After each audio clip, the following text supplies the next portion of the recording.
Tesla FSD First Impressions 14.3. Tesla started rolling out full self-driving V14.3 to Early Access Program EAP members earlier today, and I had the opportunity to see some of the improvements that were made from V14.2.2.5. While a lot of things got better, and I truly enjoyed using full self-driving again, after being stuck with the widely confusing and frustrating V14.2.2.5, Tesla still has one major problem on its hands, and it has to do with navigation and routing. I truly believe those issues will be the biggest challenges Tesla will face with autonomy. The car simply going the correct way, not conflicting with what the navigation says, and taking the simplest and most ideal route to a destination. Here is what I noticed as an improvement with my first hour with V14.3. This is not a full review, nor is it reflective of everything I will likely experience with this new version. This is simply what I saw as a noticeable improvement from the past version,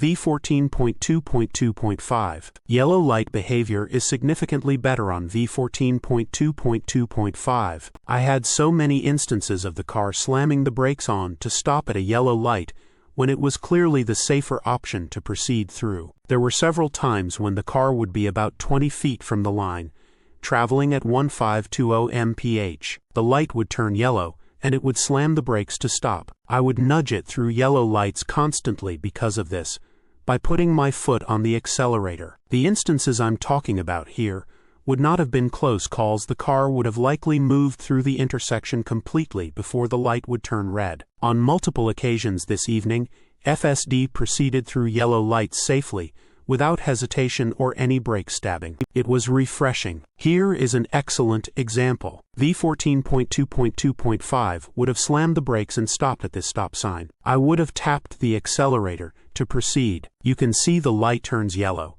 and the car makes, in my opinion, the correct decision to proceed. This was a huge complaint with V14.2.2.5. Sometimes it's a safer option to go through a yellow light, especially when you have traffic behind you. It's a great way to get rear-ended. I had 4 instances of parking, and FSD V14.3 really did a flawless job. I was very impressed with how solid it was, but also with how efficiently it moved into the spot. When there was traffic around with past versions, I usually chose to park manually, just because FSD took its time getting into a spot. I don't see that being an issue anymore. I complained about parking a lot, and shared several images on X and Facebook of those examples. No issues with it this evening. Source: reposted and summarized from Joey Klender at teslarati.